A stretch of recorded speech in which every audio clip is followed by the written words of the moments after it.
Wannan dai kamar muraji'a ne zamu yi akan da abubuwan da muka tattauna akan yadda mutum hanyoyin da mutum zai bi dan ya rage kiba idan yana da matsalar kiba. Abin da nake so mutane su gane shine in ana so a rage kiba ba wai kawai abincin ne ko kuma motsa jiki sune za su iya sa mutum ya rage kiba ba.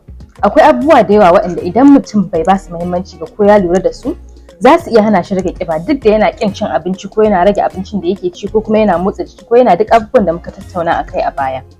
Ɗaya daga cikin wannan abubuwan kuwa shine baccin mutum. Idan mutum baya bawa baccin shi muhimmanci, idan baya samun bacci isasshe, to zai iya samun matsala wajen yanda zai rage kiba. Sai kaga kana kin cin abinci, kana yin duk abin da aka gaya maka kai dan ka rage kiba, amma kuma sai kaga ba a samun ci gaban da ake so a samu. Idan mutum yana so ya rage kiba, ya kamata ya lura da yanda yanayin baccin shi yake. Ba ma kawai sai mutum yana son ya rage kiba ba, yana da kyau mutum ma ya lura da yanayin yanda baccin shi yake a koda yaushe, ya ringa samun isasshen bacci a kullum. Rashin bacci isasshe yana ƙara yawan wani sinadari a jikinmu da yake sawa mu ringa jin yunwa. Duk da haka ma rashin isasshen baccin shi ma yana rage mana yawan wani sinadari a jikinmu da yake sawa mu ji mun ƙoshi. Duk sanda mutum ya ci abinci in ya ji ya ƙoshi, akwai wannan sinadarin yana taimakawa mutum ya ji cewa ciki ya cika, saboda haka a daina cin duk wani abu da ake ci.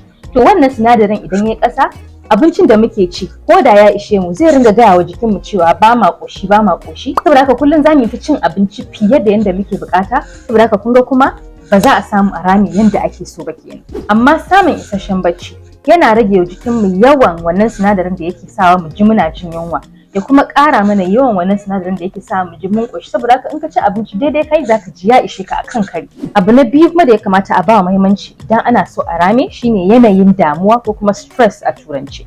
Idan mutum yana cikin yanayin damuwa ko stress, za ku ga yanayin baccin shi ya kau. Saboda haka sai mu koma kan wannan maganar da na yi akan cewa sinadarin da yake sa mu ji muna jin yunwa yana ƙaruwa. Kuma wani abu ma shine idan mutum yana cikin damuwa ba shi da sukunin kula da adadin abubuwan da yake ci. Saboda haka duk sanda kawai ya samu abu zai ci ne in yunwa ta kama shi, duk inda yake duk abin da ya samu kawai shi zai ci. Wannan kuma baya taimakawa mutum wajen rage nauyi idan burin shi ya rage nauyi kenan. Saboda haka a nemi hanyoyin da za a rage wa kai damuwa, ba wai ma dan kawai ana son a rame ba, sai dan kawai yana da inganci ma hakan ga baki ɗaya rayuwar ɗan adam. Abu na uku kuma da za a ba muhimmanci idan ana son a rame shine a duba ko ana da wata cuta.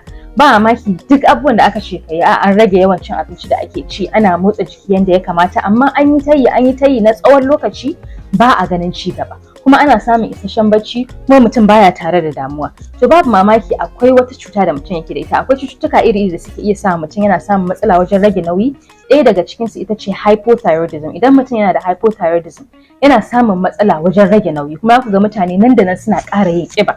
Saboda haka idan mutum yana da hypothyroidism yana da kyau ya ringa zuwa asibiti, ya ringa ganin likitoci, ana ba shi magunguna yadda zai taimaka wa kanshi wajen ya rage nauyi yadda ya kamata. Sai abu ɗaya kuma da nake yawan sanya wa mutane magana akan shi shine motsa jiki. Mutane da yawa suna tunanin ai motsa jiki kawai dan a rame ake yin shi. A'a, idan mutum yana son ya rame ko ya rage ƙiba, motsa jiki ba shine abin da ya kamata ya bawa ƙarfi ba. Ko mutum ya motsa jiki ko bai motsa jiki ba zai iya ramewa idan dai ya lura da abubuwan da yake ci. Amma kuma motsa jiki yana da nashi muhimmanci, yana da nashi amfani a rayuwarmu gabaki ɗaya. Amfani na farko shine yana inganta yanda yanayin zuciyarmu da huhu suke, wanda su suke taimaka mana wajen tafiyar da al'amuranmu na yau da kullum.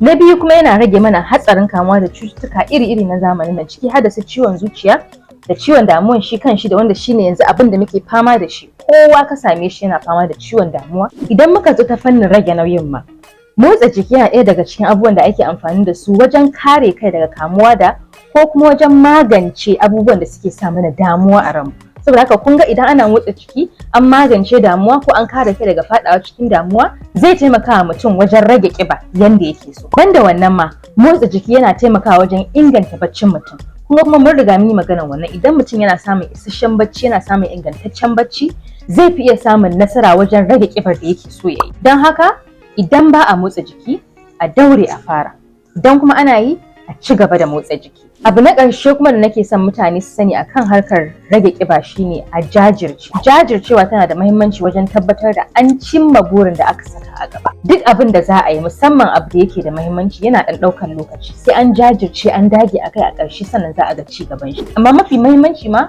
bai kamata a ce duk abubuwan da ake yi don a rage nauyi wai an daina su ba da zarar an fara rage nauyin ko kuma an kai wani yanayi da ake so a daina.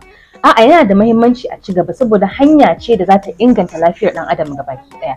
Yana ɗaya daga cikin dalilan da yake sa ba na son su wa'annan diets ɗin da ake yi a gari, su wani keto diet da waye da waye. Matsalar su shine za a baka lokaci kalilan a ciki a ce za ka rame. In ka rame ko an rage kiba kuma shikenan ka tafi ka daina duk abin da kake yi. Kiban nan za ta dawo ne kamar ba a magance ta ba dama. To kuma ina amfanin haka?